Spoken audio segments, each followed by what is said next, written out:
So, how did you get into Living Legend? I left Models Inc. I was on the market.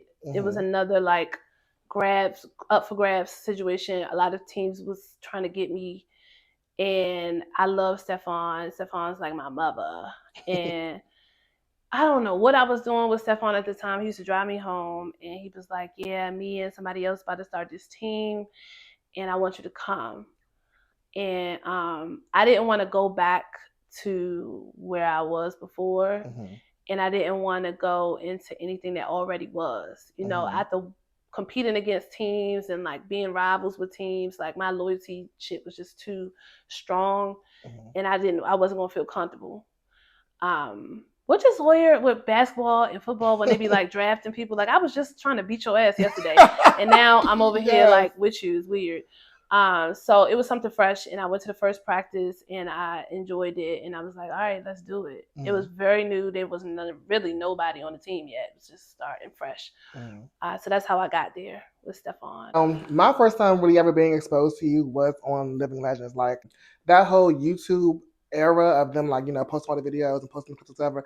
That's where I first saw you at. So, what from when you first started to like, I guess maybe like 2013 and 2014 ish. Mhm. What were the stages of leadership that you went through? So I came into Living Legends as just a model. Mm-hmm.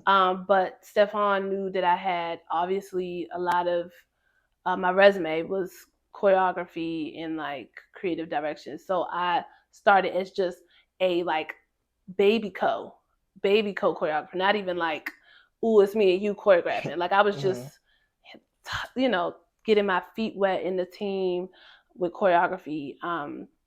But I already had made a name for myself in the scene, so of course I was in the front of stuff and things like that. But I didn't really like transfer into fully choreographing until like Living Legends Entertainment in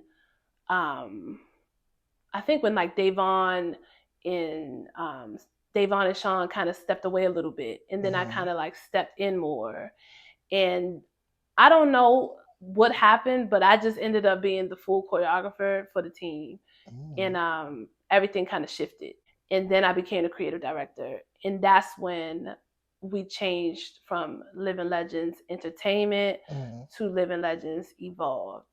So I don't know Mm-hmm. where you saw me, which part of because Living Legends had those two Mm-hmm. different leaderships. Um, but when it became Living Legends Evolved, that's when Devon Neville, Mm-hmm. shout out to Neville. That's when I think Living Legends kind of took a real heavy shift, and I had full creative control, Mm-hmm. and that's when it was up. That's when it was up. So, what's one of your favorite choreographies that you made for LE? It's so many choreographies that I Okay, did. top three.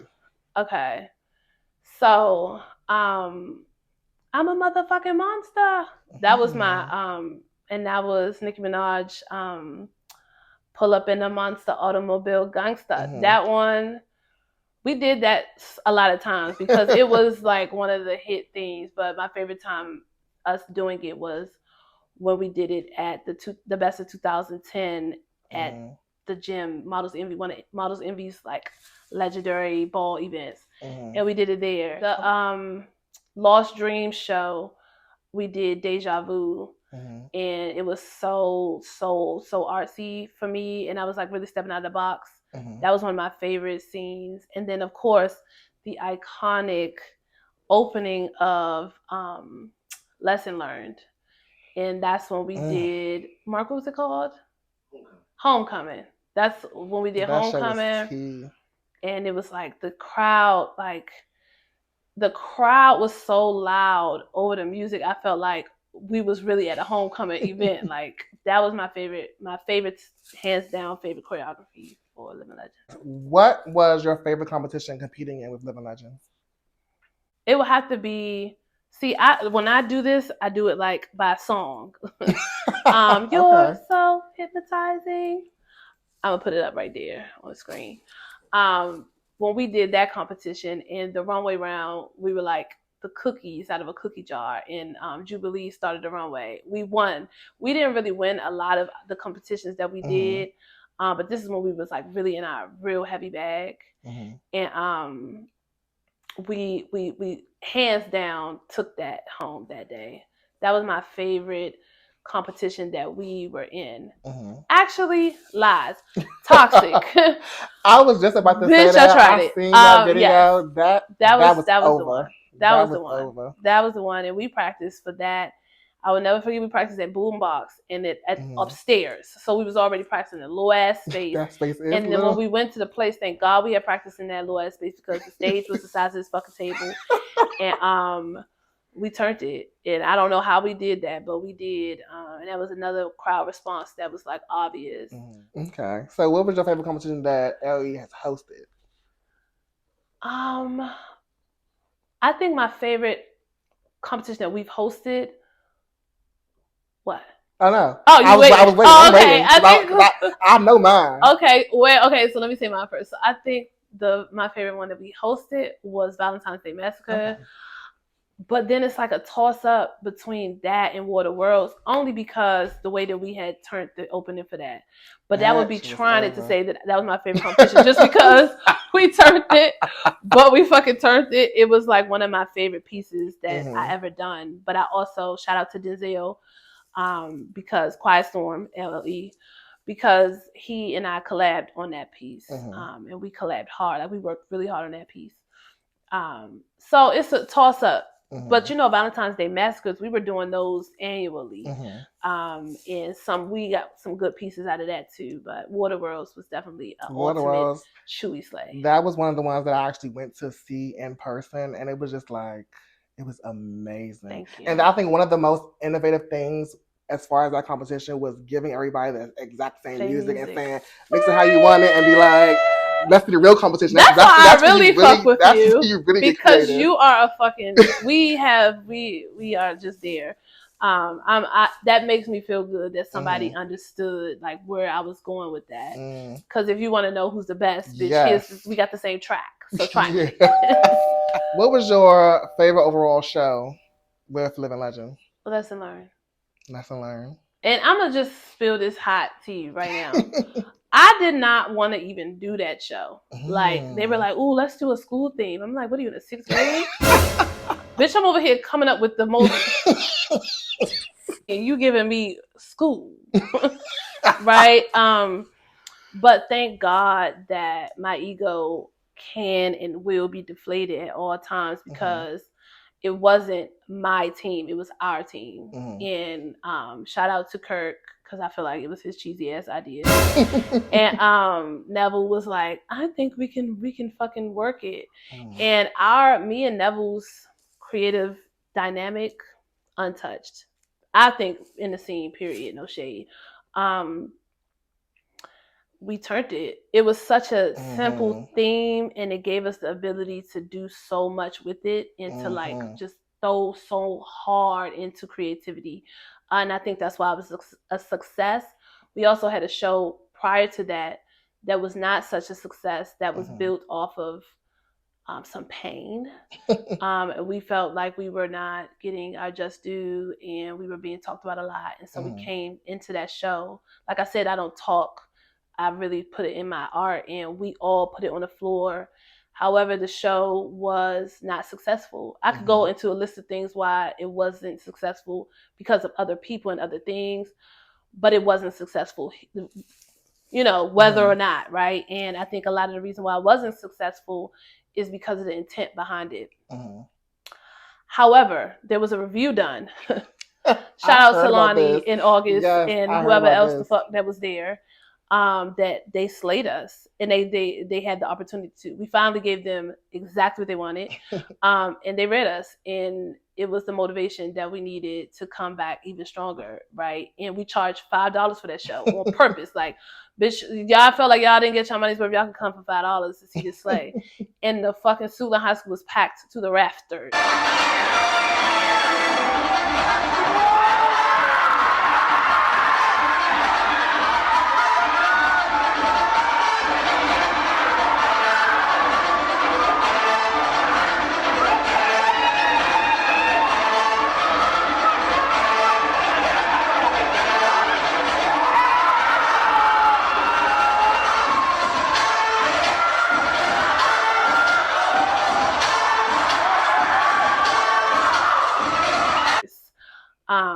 and it was just amazing. Best show that we've ever done.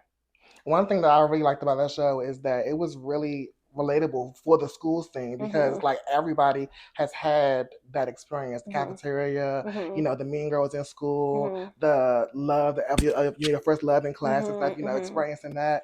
It was a really like overall very well thought out show. Thank you. So what was your favorite scene? Okay, so I'm gonna have to say it because everybody's gonna agree with me. It's Mean Girls. Mean Girls was like it's like the notable Mean Girls of the entire scene. Like that is the blueprint of anybody's Mean Girl scene. No shade. Who is your favorite male and female model in LA? That's hard. I'm gonna do this answer based off of choreography because that's what I breathe. My favorite female model in Living Legends would have had to be Tiana, Evelyn Salt. One of the other creative geniuses that I've run across in my lifetime. One of the most militant choreography girls ever. Bitch, if you doing it better than me, and I made it up.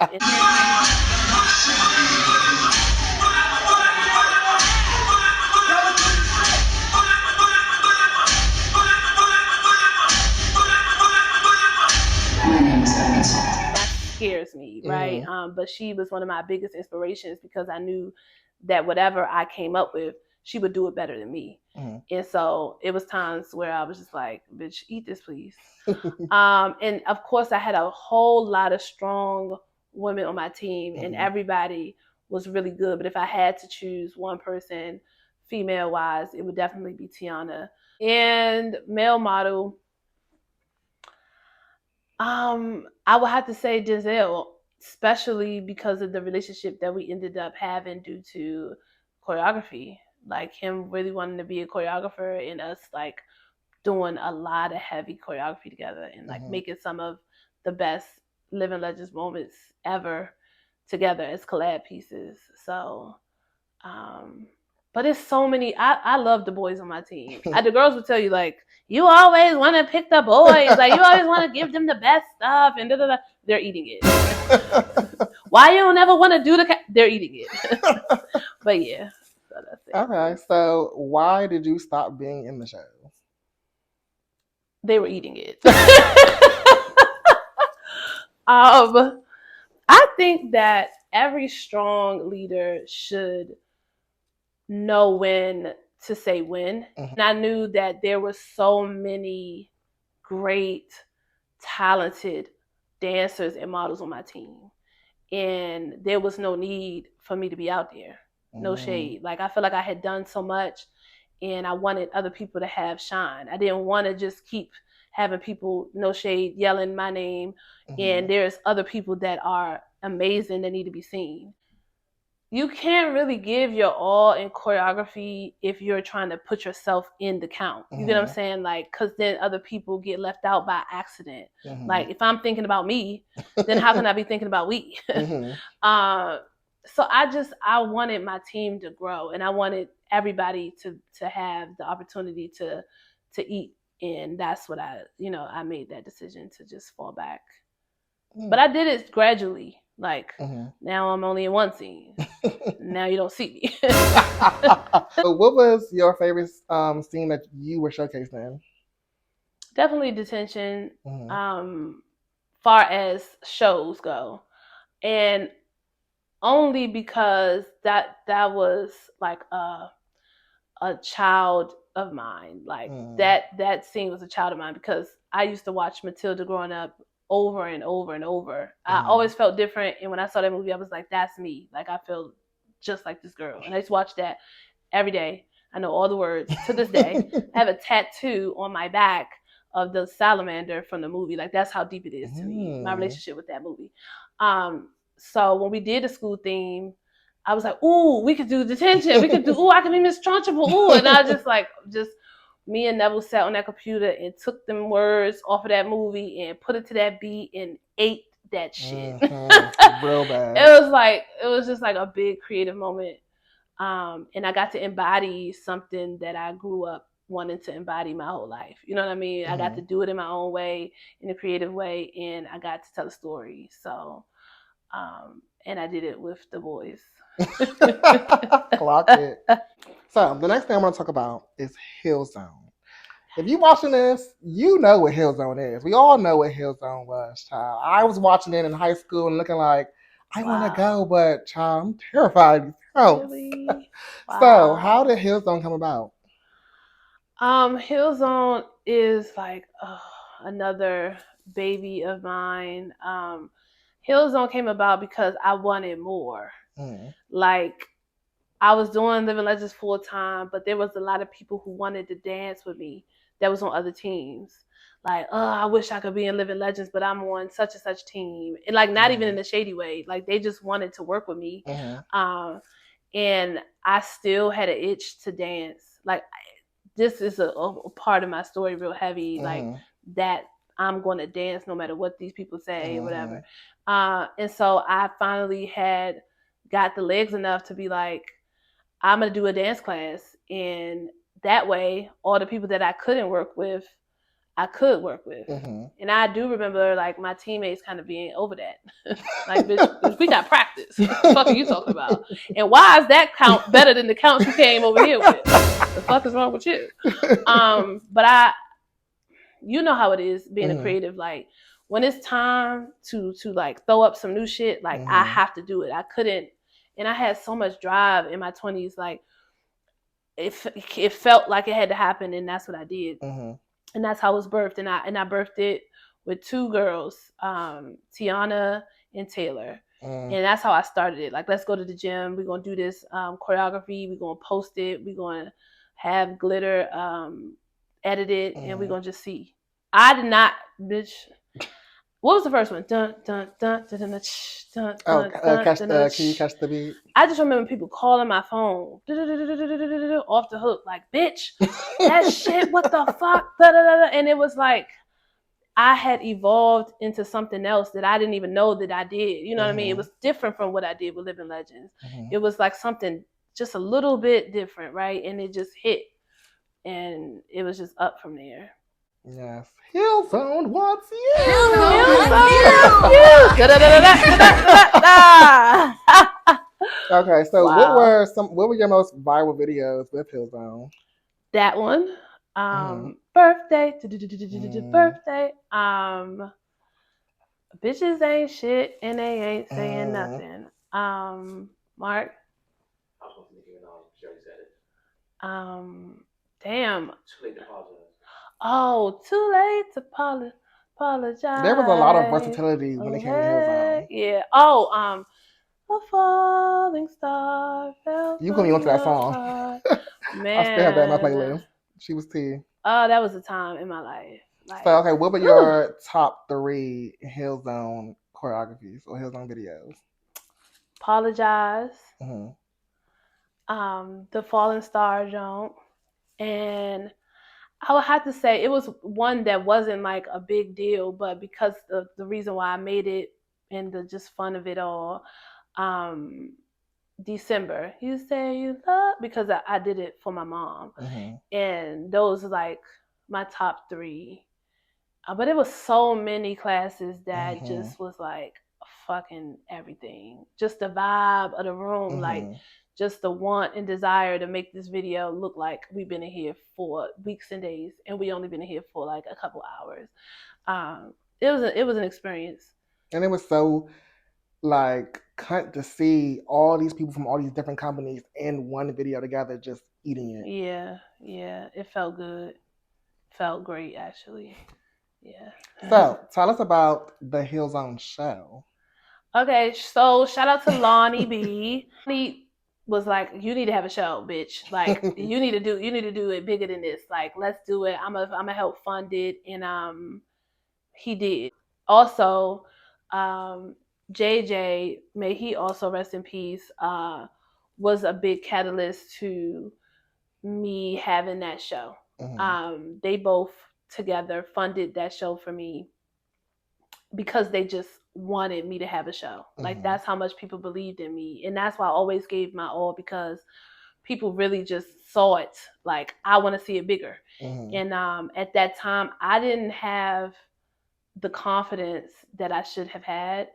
And so I think that I really kind of set myself back a lot of the times because I didn't believe that it was as good as what other people thought.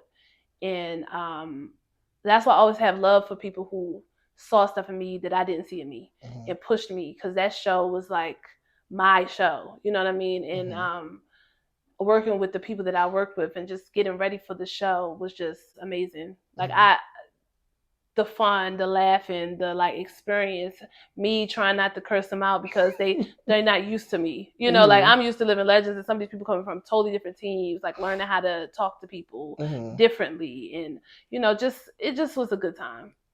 It was a great time. What impact do you think HEELZONE had on the scene as a whole? I think that HEELZONE brought a sense of unity that the scene had lacked for a while.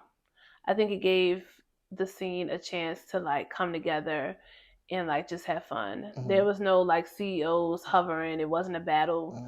It just was us all having a good time. And it also gave people the wherewithal to know that like you could do this too. Like if you ever wanted to choreograph and you felt like you didn't have the legs to do it in your own company, like you can have your own classes.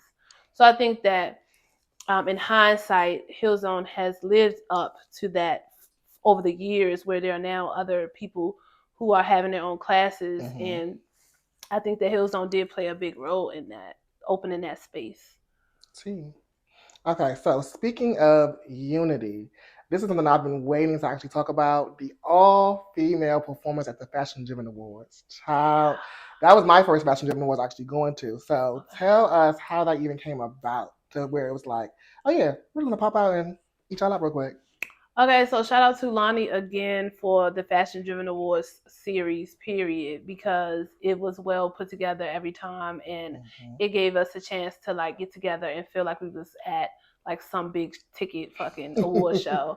But it was his idea to have a male scene and a female scene of all of the best people in the scene.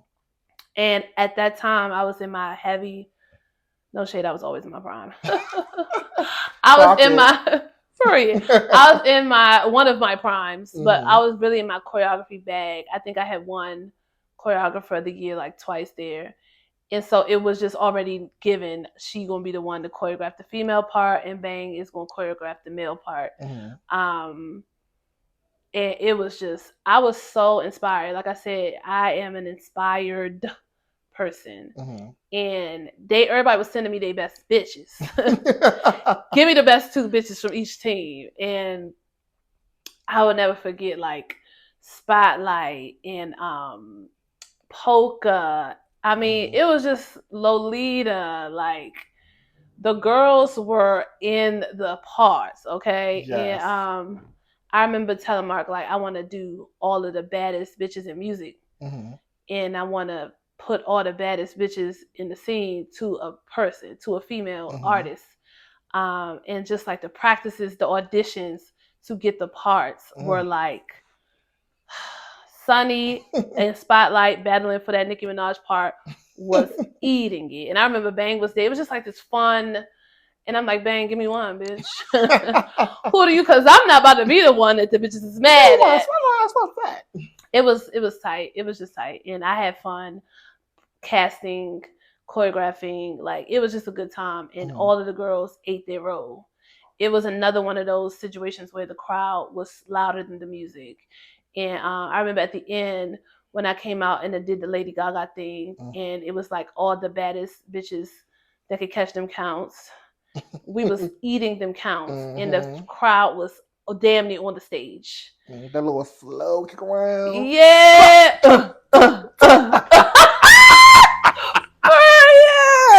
No, bitch, that performance was iconic. It was like, especially like being somebody like younger in the scene, seeing people that you watched on YouTube literally in this performance together live and in person. It's like, this is magical. Like they're really like eating it right now, and it It felt was so good to just watch it it felt because good. it was a moment of real unity. You know, no competition, no, you know, I want to eat her, I want to eat her. It was like, no, we're going to eat together. It was just so sickening. It was the time. It was the time. It was probably one of the biggest highs that I had, like natural highs. When we got off the stage, I was like, bruh, bang, top that. Each person fit like the character so well. It was like, who was your favorite part? Okay, I felt not being biased. I'm gonna have to say Gaga. Gaga was tea. Like it felt so it fit so well with the weird aesthetic that you already give on, and it was just perfect. Yeah. From the voiceover to the walk on to the build up and before the choreography, it was just sickening. Let's talk about the pandemic shutdown. That's an era that everybody knows and everybody's gonna be familiar with. So let's get into what we moved into as far as being inside the house and still trying to be creative. I know that you did the versus interviews. Tell us about your experience with that. I was seeing, first of all, the pandemic was like horrible for any creative, but especially for me. Like I was very afraid of even like moving around my family and everything. And I just had to tap into something creative because I was scared. So they were doing versus challenges in music at the time, and I thought it would be clever to do versus challenges in the scene. So I was just challenging people, like, you versus me videos, let's go, whatever. And it just became a thing. Like I did at least like 5 or 6 of them. I know I did one with Desmond. I did one with my rival Zeta. I did one with Calvin. I did one with the iconic Harley Morgan. It was just fun, and it was like it gave us something to do, and I think that was like the beginning of like, okay, now I want to do more pandemic shit. So. And to go into the more SNL. Let's get into SNL. Okay, so what about the idea? I think I was like making videos of myself dancing in the room, whatever, and people was like, "Ooh, send it to me. I want to learn it." And I was like, "These motherfuckers always want a class. Like y'all always want me to teach a class." And I was like, "Okay, let's teach class." I feel like the dynamic changed a little bit when we started actually like getting the submissions of the choreography, and that's like where you really came in. Like I said, I am an inspired person, and just first of all, just shout out to like the brain cells up there in your head, because it's one thing to choreograph something, but like I said, it's another thing to choreograph something and watch somebody take it and just multiply it to something way bigger than what you even was thinking in your mind. But I just wanted to teach, as I always do. And when we went live that first night, I don't know if you had started yet. I came in like, I think it was like 2 had happened, and then I came in on the third one. I came in after the one where Beyonce had won. Which one was that one? Do you really want to play? No. Do you really want to play? Was that the first one? That was Miss Mama's that one. Yeah, I call her Miss Mama's. She the won second that one. I forgot what the second one was. Was I it came in after that? Diamonds, My Neck. What's that song? It might have been Selena, that one. What's the song, Mark? Selena Gomez song? I don't remember. Anyway, yes, Rayante was like doing his big one too. It was very creative. Everybody had a very creative flair, but this is when they talk about like entertainment versus evolved. Like it was given entertainment, and then you came and it was given evolved. I remember when we started like turning SNL into a money thing. Like, all right, send your videos in. And I was like, I want to incorporate some of the legends and icons in the scene to judge with me. And I remember when you sent that fucking entry in, and Zeta was like, "Bitch, what the fuck is this shit? This is some fucking legendary new age shit."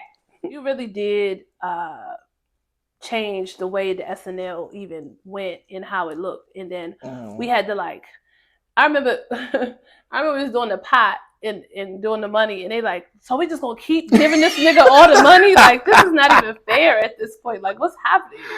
But it was just fun.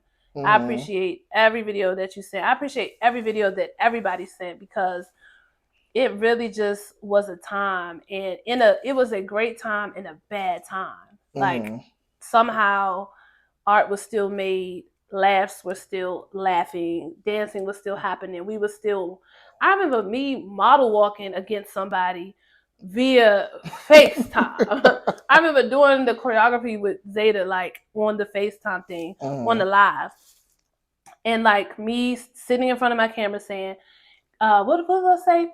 Put your thumbs up if I can move on. Oh yeah. Like, just like hearts. Put some hearts up. Put the hearts, yes, put the hearts up if I can move on to the next count. I mean, like, it was just innovative. And it was something that needed to be done at the time. And I'm so glad that I did it, because we needed that as a community. We needed to keep going. And I felt like it was just a fun event for us all. It was so fun, like, participating in it. Like, I had seen the first two and I was like, okay, maybe I should do this one. And I had joined the live. I, learned the counts. And at first I was like, okay, I'm gonna pay it. And I'm like, it came like the day of that it was due. And I was like, no, I need to do this. I want to do this. I actually really want to, put a submission in there. And that first video with the game video was literally done within like an hour, because I was literally like pressed against the deadline. I'm like, I need to get this video done. And I just literally just like, okay, I'm gonna do like a little video game type of thing. I'm gonna try and dress like Scorpion from Mortal Kombat and try and do like a little, combat type of thing. Bayomi was my neighbor at the time, so I was at his house editing the whole thing. So I'm like, okay, it's done. I need to send this to her. I tried to send it through Instagram. Instagram said, this video is too long. It's too kind. Mind you, it's like 5 minutes left before the deadline. I'm like, no, what am I gonna do? So Bayomi said, you want her number? I'm like, yes, give me the number. So that's when I text her, like, hi, my name is Armani. You don't know me, but like, I got your number from Bayomi. Here's my submission. And then our number is getting the voicemail of you just screaming to the top of your line. Oh. It was a slay. And it like keep like doing it, back to back to back, having the submission and seeing these icons and these legends actually get up for my, like, how my brain operated was like a surreal moment, because it's so many of them that I watched and looked up to and would have never thought in a million years these people would ever know me. And to see them say, oh, bitch, you ate that. I'm like, am I really the kind? You're the kind. You're the kind. So moving on from SNL, you did dramatics classes. How was that switch for you? I think that my life changed, and I feel like HEELZONE was like a part of life that I wasn't trying to live anymore. And I wanted to just start over and do something totally different. And that's when I came up with dramatics, to do classes again, but like more drama, less pain, because I was like going through a lot, and I just wanted to just change it. So that's why that changed it for me. Let's talk about your sorority journey. Okay. Tell us what it was like going through what you were going through that led you to where you are now. So yeah, like I was saying about the change from HEELZONE to dramatics class, I felt like a lot of the stuff that I had done before dramatics class, I was under the influence of alcohol, and my alcoholism really progressed all through the time I was doing stuff in the scene, and I wasn't growing as a person. I wasn't growing creatively either, because I was so busy trying to get to the next drink, trying to escape my life, trying to escape all of the insecurities that I had, and just the never-ending voice telling me, you should be doing this, you should be better, you should have this, you should be there. And I drank to drown a lot of the fear of success. And I think it started to trickle into my art and the way I showed up for my team, the way that I showed up for myself, the way I showed up for life. And I had to do something different. So I made a few changes, went to a few facilities, and just started on a new journey. And that's when I started doing dramatics classes and still like working on myself at the same time and trying to keep hold of my creative side of me. But alcoholism played a big role in my experience in the scene. And there's been other people who have sat on this couch and explained their side of that. But it was a dark space and a creative space and a beautiful space all at the same time. But it definitely molded me into the person that I am today, and I love the person that I am today. We like to hear it. Period. So what is it like being sober now? Draining as fuck. Like I'm playing. Sobriety is giving me a chance at life. I wouldn't even say that sobriety is giving me my life back. I would say that sobriety has given me a life, because I feel like I was just existing and dreaming, and today I actually live, and I'm exploring who Chyna is, like outside of the cheering at the shows and the choreography, just like getting to know who I really am and what God wants me to be doing right now. And I think that my life is kind of shifting. And I'm okay with that today. And I'm just happy today. I am not always happy, but I'm able to experience life without a drink and without a J, a marijuana, or whatever. Any escape artist things that I used to do, I'm not doing that today. And it's giving me a chance to become a better person and to become myself. So okay. So you mentioned that it had affected your growth creatively. So being sober now, how do you feel like it has changed in a way? I remember when I first stopped drinking, I was like, bitch, you're never going to dance again. Like, you're never going to choreograph again. Like, you know, alcohol is your juice, like your fuel, whatever, which is insane and insanity thought process. But when I started dramatics, I did some of the pieces that I did there was like some of my best work to me. Like the one that we did with the gloves on, just the one we did with the newspapers. Like, just I did that stuff clean and sober. And so that was another gift I feel like God gave me to allow me to see that it was never the use of alcohol or drugs that had you in a creative space. It was me. Me, as in him, not me. And so it just shifted my way of thinking about who I was and like the abilities that God had given me all along. It was always in me, not what I put in me. So yeah, it did change my creative journey, but for the better. And it's taught me that I can do the things that I never thought I could. So yeah. Let's take a little moment to talk about what's going on in the scene currently. Period. So, who do you see it for now in the scene? I like a lot of people. I really am into Misha. Like, Misha is like my girl. Like, I feel like if there's anybody who I feel has a lot of the qualities that I had growing up in the scene, it would be Misha. Whenever she comes out, you already know what it's going to give. You know, that's somebody that people want to see. Hollywood. I never get people's names right. I really enjoy, what is the team? Allure. That's not a person, but the team. Kevin. Let's talk creatives. Like, Kevin, what the fuck? Like, this man is amazing. The brain. Like, I really feed off of, like, I went to see that event and that shit was inspiring. And I never seen a team better than my team ever. No shade to none of the girls. Until that night. Until that night. I feel like that was the best performance that I've ever seen in the scene, including my own team. And as we were talking off camera, like, I don't have no problem with saying if somebody's better or something is better. That shit is to beat. Like, if you out now, that's what the fuck you need to be trying to do. If you're not doing that or something close to that, then you need to go back to the drawing board. Okay, so what do you like about the scene today? I like that the people are evolving. Like, I love the youth. There are other icons and, you know, people that feel like stuff be not the way they want it to go, or it's not looking like it used to look, and everything has to change, everything has to evolve.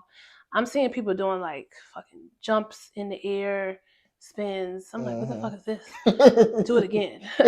Keep doing it until it look good, because everybody, oh, it's sloppy, it's this, but it has to grow legs. Like, it's gonna, a baby doesn't walk perfectly in the beginning. They have to learn how to walk. And all the stuff that we did when we started doing shit, it wasn't clean in the beginning, except for me. Clock it. But it took time to get to a perfected place. So I just love to see the things that, even like with that Kevin performance, a Lord performance, like, you can see the evolvement of Living Legend stuff used to be what you wanted to do as far as choreography and stuff. And then this is the evolvement of that. You know what I'm saying? And that's what I like about the scene today, is that people are growing and turning stuff into something totally different and making it their own. What is Chyna Bllack doing now? So right now in the scene, I think that I'm taking this position with Talk to Walk podcast because I feel like I have been using my voice a lot in recovery. And God told me, like, you should use your voice now. You used your body to express stuff in this scene that you love. Now use your voice and help other people to tell their stories. So God gave me Talk to Walk podcast, and I love it here, and I love the reactions that I get from people watching it, and people who actually sit on my couch that really enjoy the podcast that they did, you know. And it's just been a joy. I've cried talking to people. People have cried. They have sat on this couch after, you know. So it's a different lane for me, but I think it's the perfect lane for me at this point in my modeling career. So there's a Simone Biles quote that you have attached yourself to and found, you know, a new look on life. So I'm going to read it right now, and I want you to tell me what it means to you. Okay. I'm at the point in my career where I'm humble enough to know when to be done. Because I've accomplished so much, there's almost nothing left to do, rather than just be snobby and to try again, and for what? Yeah. Actually, me and Mark saw that on Instagram. I think he said to me and was like, bitch, that's it. Because I always kept saying, when people kept saying, why you don't get on the floor? Why you don't battle the girls? Show the girls. Teach them. Bitch, I haven't taught enough. Bitch, what you want me to do, bitch? I'm 60. Bitch, I'm tired. Okay? I'm tired. But I am tired. Like, for real. Like, I'm tired. And I think that I have done so much that, like, I don't need to go. It's not a proving thing for me anymore. You know what I mean? Like, it was something that I never did to prove anything to anybody, but I did it because I always wanted to have that space. And now I've done all of the things that I ever wanted to do in that space, except for this. And, like, now I'm doing this. And maybe there'll be something else that I do in the future, but I feel like you have to know when to say when. And just like in my own team, me stepping away and letting other people get their shine, it's the same here. On top of the fact that I'm getting old. You know, like the Little Kim situation. Like, sometimes you gotta, like, just let new people come in and don't embarrass yourself. You know what I mean? If I got on the floor right now with somebody who's been practicing for 48 years every day, and I haven't practiced since 48 years ago, guess what's gonna happen? You gonna eat.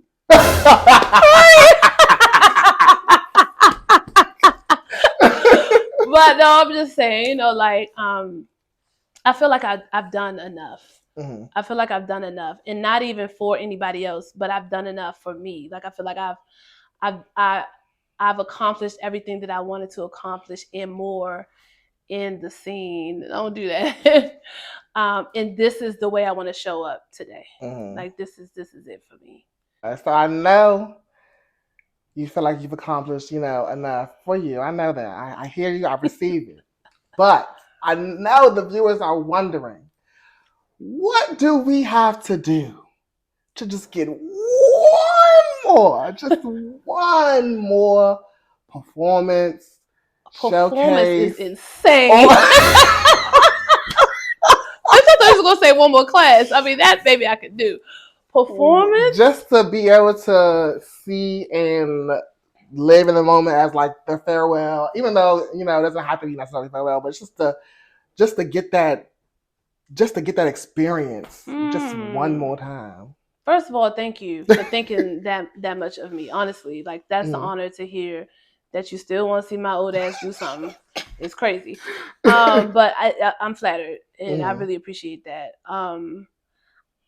I don't see it. I tried, y'all. Like, I really just don't see it for me getting back on stage. I remember Brandon was like, "Bitch, please just come out here on this scene. Like, just come out here for one of our shows. Just come out and maybe one day."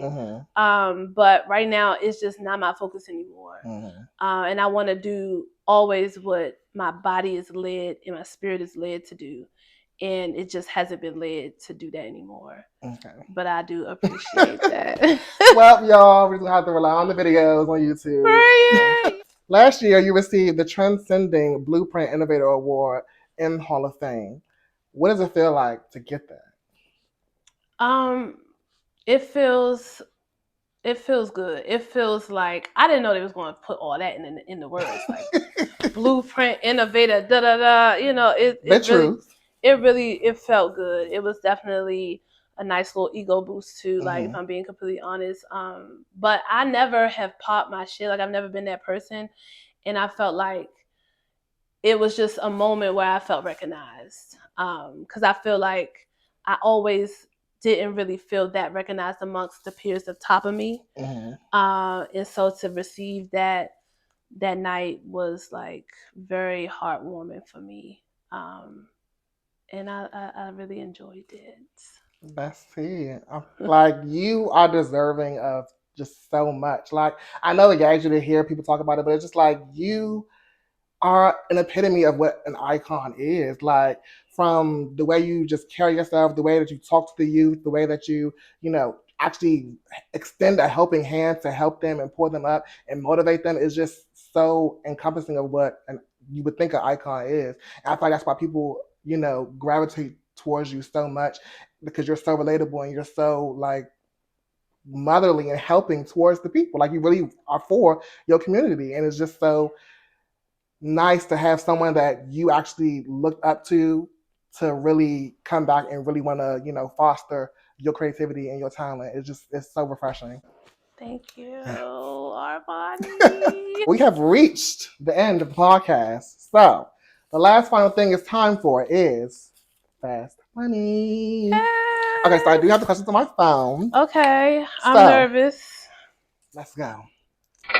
HT Fashion Battle or Catwalk Classics? Catwalk Classics. Stripper Hill or Kitten Hill? Stripper Hill. If you had to join a company right now, who would you choose? UC. Okay, finish this chant. You don't have to like it. But I know UC. Thank you so much, Armani. Thank you, everybody, for tuning in to the Talk the Walk podcast season 2 premiere. And we're out. Peace.